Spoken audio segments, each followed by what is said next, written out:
I'd like to talk about messages that people can hear. Because the thing is, we have messages that we want to give people, but we also have messages that people cannot hear at that time. I did another video about giving people what they ask for rather than what you want to give.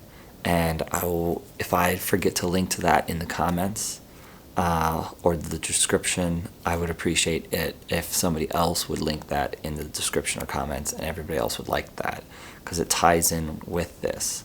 But this is particularly about people listening and having consensual engagements in information.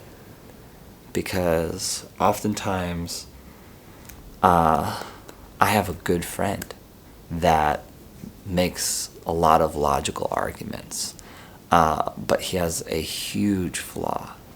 And his huge flaw is that he will keep pleading his case even though the audience is checked out. Even though the audience is glossed over and doesn't care anymore, he will continue going on, pleading the logic behind things or the reasons why, or keep on trying to make an argument out of a thing.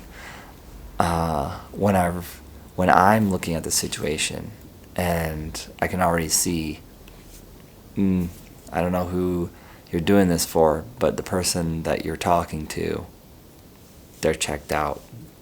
They're not gonna change their mind. You're just, frustrating yourself in this effort. I have a different friend, yet another friend, that does the same thing, when it comes to talking about things that he's excited about, or talking about ideas or philosophies and things like that. He won't have a political argument as much or this or that, but he'll have a I've been thinking about this, and I like to talk about this, the thing that I've been thinking about. And he'll go on, and people will be checked out. And it's to the point where some people even start to walk away from this person, and this person's like, hey, I'm talking to you. Or somebody else will start interrupting him and talking over him, and then he'll be like, hey, don't interrupt. But he doesn't recognize that the reason why people are moving on and lowering his status in the group and the conversations is because they've checked out.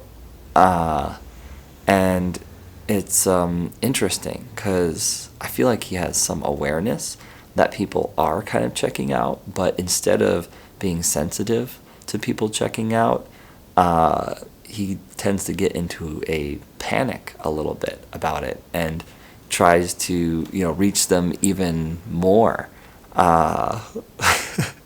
because they are slipping or checking out. So yeah. And then you have me. I'm guilty of this too. And my particular brand of guilt of this, it's so hard because I tend to be a very selective listening optimist. When people are presenting, both good and bad things to me, I tend to really hear a lot of the good, and not any of the bad. And in my excitement, when I'm particularly excited and stuff like that, and I just want to have people come on board my excitement train with me,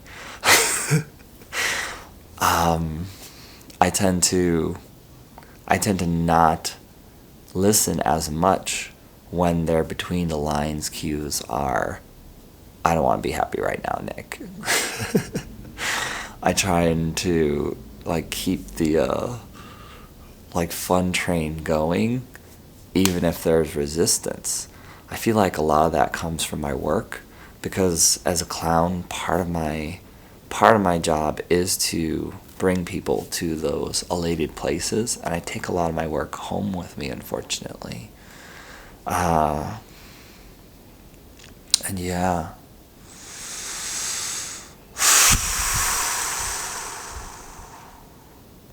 But I shouldn't. It's not an excuse, it's just a pattern to recognize. And, and I shouldn't. You know, that's, that's part of this in a way. And a part of why I made this YouTube channel is so that, like my friend who makes arguments, I could go out there and make an audience to an make an argument to an audience that can pause or click out, or you know basically go at any time, you know and you know I could talk about what I want to an audience that can hear only as much as they want to listen to. And when I'm excited about things, or however I feel about things, and I want to keep on going on that thought train, I can express to you.